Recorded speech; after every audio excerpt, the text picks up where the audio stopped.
नमस्कार दोस्तों, आप सभी का साइन रिपेयर में स्वागत है। ये वीडियो होने वाली है फ्यूल मीटर की कैलिब्रेशन के ऊपर। अगर आपने अपने स्पीडोमीटर की कोई रिपेयर की है या इसमें कोई मॉडिफिकेशन की है और उस दौरान आपने अपने फ्यूल मीटर की जो नीडल है वो बाहर निकाली थी, या आपने जस्ट इसकी जो है कोई नीडल जो है वो रिप्लेस की हो या ऐसे रिपेयर करके दोबारा लगाया हो, तो ऐसे में आपको अपने फ्यूल मीटर की जो है वो कैलिब्रेशन करना बहुत ज़रूरी है। क्योंकि अगर आप इसकी कैलिब्रेशन नहीं करेंगे तो आपको आपका जो फ्यूल मीटर है वो रीडिंग्स बिल्कुल गलत दिखाएगा। फ्यूल मीटर की कैलिब्रेशन करने के लिए आपको जो है वो इस स्पीडोमीटर के कवर को जो वो ओपन कर लेना है, और इसे किस तरह से ओपन करना है वो आप मेरी स्पीडोमीटर की जो रिपेयरिंग वाली वीडियो देख सकते हैं। उसमें मैंने दिखाया है कि इसे आप किस तरह से ओपन करके आप जो इसे रिपेयर कर सकते हैं। तो उस वीडियो का लिंक आपको डिस्क्रिप्शन में मिल जाएगा।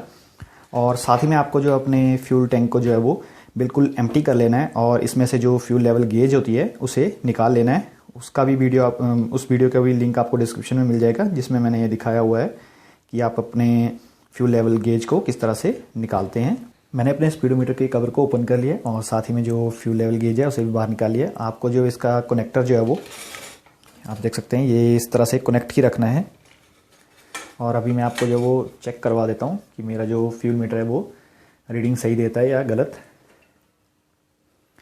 तो अभी आपको जो अपनी इग्निशन की ऑन कर लेनी है, और ये देखिए ये जो हमारा फ्यूल लेवल गेज है ये बिल्कुल एम्प्टी पोजीशन पे है। अभी हम इसे जो है वो फुल पोजीशन पे करेंगे। तो आप देख सकते हैं कि जो फ्यूल मीटर नीडल है वो अब मूव करना शुरू कर दिया उसने, ये फुल की तरफ जा रही है।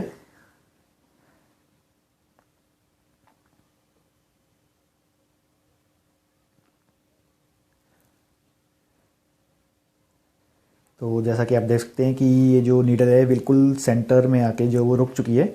तो इसका मतलब कि है ये जो रीडिंग है वो गलत दिखा रही है। हमें ये रीडिंग जो पूरी फुल होनी चाहिए थी। तो इसे जो अब आप अब कैलिब्रेट करेंगे। कैलिब्रेट करने के लिए आपको सिंपली जो ये नीडल है इस तरह से निकाल लेनी है। कैलिब्रेशन करने के लिए आप दो तरीके यूज़ कर सकते हैं। जैसे अभी ये फुल पे है तो आप फुल के ऊपर भी इसे लगा सकते हैं, चाहे आप एम्प्टी करके भी इसे एम्प्टी पोजीशन पे इसे दोबारा से इंसर्ट कर दें।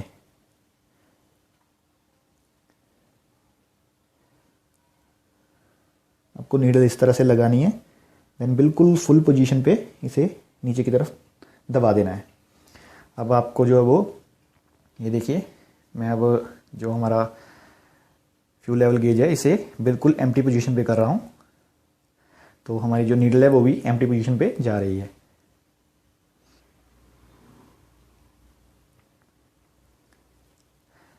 अब आप देख सकते हैं कि बिल्कुल एम्प्टी पोजीशन पे आ चुका है, और इसे अब दोबारा से हम जो है वो फुल पोजीशन पे कर रहे हैं। तो नीडल जो हमारी फुल पोजीशन की तरफ को जाना शुरू हो चुकी है। पहले ये बिल्कुल सेंटर में रुक गई थी, लेकिन अभी आप देख सकते हैं कि ये बिल्कुल जो हम इसे जो कैलिब्रेट कर चुके हैं तो ये बिल्कुल फुल की तरफ जा रही है।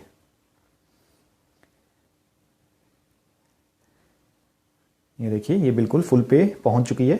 ये साइड एंगल से आपको ऐसा लग रहा है कि ये पूरी फुल पे नहीं है, लेकिन ये अभी जो है पूरी फुल पे आ चुकी है। ये देखिए, तो इस तरह से आप भी अपने फ्यूल मीटर की जो कैलिब्रेशन है वो कर सकते हैं। अगर आपको ये वीडियो अच्छी लगी तो इसे लाइक करना बिल्कुल मत भूलिएगा, और ऐसी ही आगे आने वाली वीडियोस देखने के लिए मेरे चैनल को सब्सक्राइब भी कर लीजिएगा। वीडियो देखने के लिए धन्यवाद।